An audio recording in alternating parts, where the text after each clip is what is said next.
പരിശുദ്ധ പരമ ദിവ്യകാരുണ്യത്തിൻ എന്നേരവും ആരാധന, എന്നേരവും സ്തുതി, എന്നേരവും പുകഴ്ച.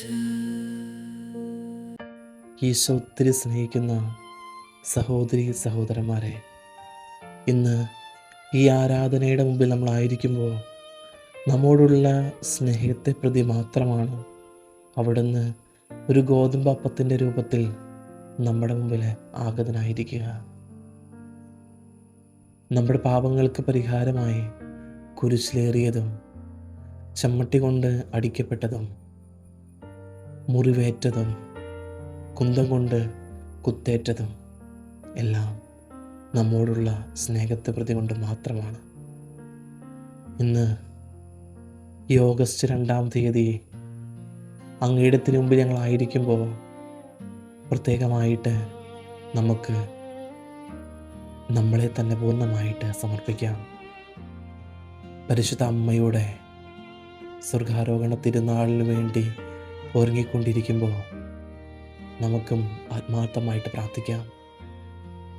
പരിശുദ്ധ അമ്മയെപ്പോലെ ഈശോയെ ഹൃദയത്തിൽ സ്വീകരിക്കുവാനായിട്ട് നമ്മളെയും ഒരുക്കണമേ എന്ന് ഇന്ന് അങ്ങയുടെ മുമ്പിലായിരിക്കുമ്പോൾ പ്രത്യേകമായിട്ട് ഞങ്ങൾ ധ്യാന വിഷയമാക്കുക വിശ്വാസത്തിൻ്റെ മാതൃകയെ പറ്റിയാണ്. വിശുദ്ധ ലൂക്കായുടെ സുവിശേഷം 1-ാം അധ്യായം 38-ാമത്തെ തിരുവചനം, ഇതാ കർത്താവിൻ്റെ ദാസി, നിന്റെ വാക്ക് എന്നിൽ നിറവേറട്ടെ എന്ന്. ദൈവത്തിൽ വിശ്വസിക്കുക എന്നത് എല്ലാം വ്യക്തമായി മനസ്സിലാക്കിയതിനു ശേഷം ദൈവത്തെ സ്വീകരിക്കുന്നതല്ല, മറിച്ച് എല്ലാം മനസ്സിലാക്കാതിരുന്നാലും മുന്നിലുള്ള വഴി വ്യക്തമല്ലെങ്കിലും ദൈവത്തിൻ്റെ കൈകളിൽ നമ്മെ തന്നെ ഏൽപ്പിക്കുന്നതാണ് യഥാർത്ഥ വിശ്വാസം. ഗബ്രിയേൽ ദൂതൻ മറിയത്തിൻ്റെ അടുത്ത് വന്ന് ഒരു വലിയ ദൈവിക സന്ദേശം അറിയിച്ചപ്പോൾ ആ സന്ദേശത്തിൻ്റെ എല്ലാ കാര്യങ്ങളും മറിയത്തിന് പൂർണ്ണമായി മനസ്സിലായിരുന്നില്ല. തൻ്റെ ജീവിതം എങ്ങനെ മാറും, ആളുകൾ എന്ത് ചിന്തിക്കും, മുന്നിലുള്ള ദിവസങ്ങൾ എങ്ങനെയാകും, ഏതെല്ലാം തരത്തിലുള്ള ബുദ്ധിമുട്ടുകളാണ് ജീവിതത്തിൽ നേരിടേണ്ടി വരിക എന്ന ഒരു ചിന്തയും പരിശുദ്ധ അമ്മയുടെ ജീവിതത്തിൽ ഉണ്ടായിരുന്നില്ല. എന്നാൽ മറിയം ആ ദൂതനോട് പറഞ്ഞത് ഒന്ന് മാത്രമേ ഉള്ളൂ, ഇതാ കർത്താവിൻ്റെ ദാസി, നിന്റെ വാക്ക് എന്നിൽ നിറവേറട്ടെ എന്ന്. ഈ ചെറിയ വാക്കുകളിൽ വലിയ വിശ്വാസത്തിൻ്റെ രഹസ്യം ഒളിഞ്ഞിരിക്കുന്നുണ്ട്. നമ്മുടെയൊക്കെ ജീവിതത്തിൽ പലപ്പോഴും ഇത്തരത്തിലുള്ള ചോദ്യങ്ങൾ ഉയർന്നു വന്നേക്കാം. എൻ്റെ ഭാവി എങ്ങനെയായിരിക്കും? ഞാൻ ആഗ്രഹിക്കുന്ന കാര്യം നടക്കുമോ? എൻ്റെ കുടുംബത്തിലെ പ്രശ്നങ്ങൾ എപ്പോൾ മാറും? എന്തുകൊണ്ടാണ് ദൈവം ഈ ബുദ്ധിമുട്ട് അനുവദിച്ചത്? ഞാൻ പ്രാർത്ഥിക്കുന്നുണ്ടെങ്കിലും എന്തുകൊണ്ടാണ് ദൈവം എനിക്ക് ഉത്തരം നൽകാത്തത്? ചിലപ്പോൾ നമ്മുടെ ജീവിത വഴി ഇരുണ്ടതുപോലെ തോന്നാം. മുന്നോട്ട് എന്താണ് സംഭവിക്കാൻ പോകുന്നതെന്ന് അറിയാതെ നമ്മൾ ആശങ്കപ്പെടാം. എന്നാൽ അത്തരം നിമിഷങ്ങളിൽ പരിശുദ്ധ അമ്മ നമ്മെ ഒരു വലിയൊരു പാഠം പഠിപ്പിക്കുന്നുണ്ട്. എല്ലാ ഉത്തരങ്ങളും ലഭിച്ച ശേഷമല്ല ദൈവത്തെ വിശ്വസിക്കേണ്ടത്. ദൈവം നമ്മോടൊപ്പമുണ്ടെന്ന് വിശ്വസിച്ചുകൊണ്ട് മുന്നോട്ട് നടക്കുകയാണ് യഥാർത്ഥത്തിൽ വിശ്വാസമെന്ന്.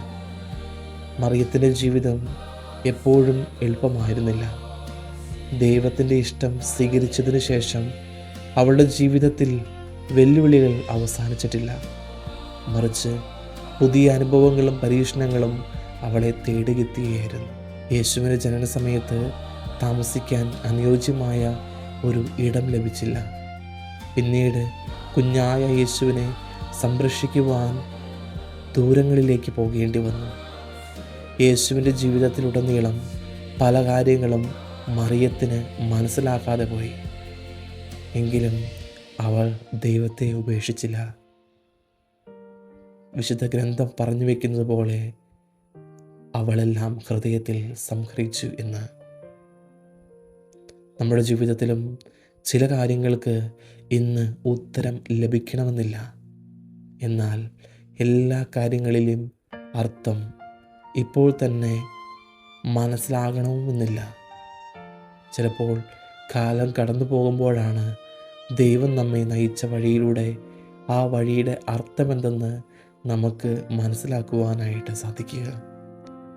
അതുകൊണ്ട് നമ്മുടെയൊക്കെ ജീവിതത്തിൽ ഇന്ന് ഈ അൾത്താരയുടെ മുമ്പിൽ, ആ തിരുവോസ്തിയുടെ മുമ്പിൽ നമ്മളായിരിക്കുമ്പോൾ നമുക്ക് നമ്മെ തന്നെ ഒരുക്കാം.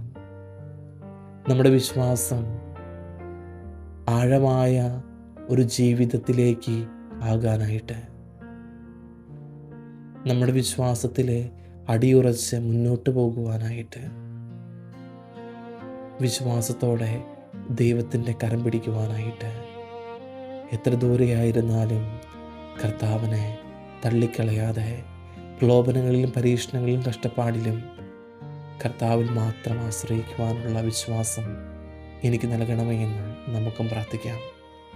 പരിശുദ്ധ അമ്മ എന്നും നമുക്ക് ഒരു വിശ്വാസത്തിൻ്റെ മാതൃകയായി എന്നും ഉണ്ടാകും എന്ന ഉറച്ച വിശ്വാസത്തോടെ നമുക്ക് മുന്നോട്ട് പോകാം.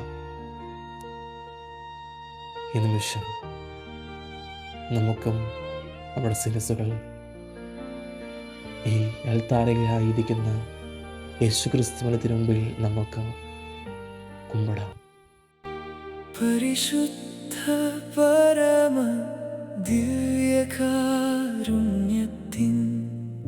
എന്നേരവും ആരാധന, എന്നേരവും സ്തുതി.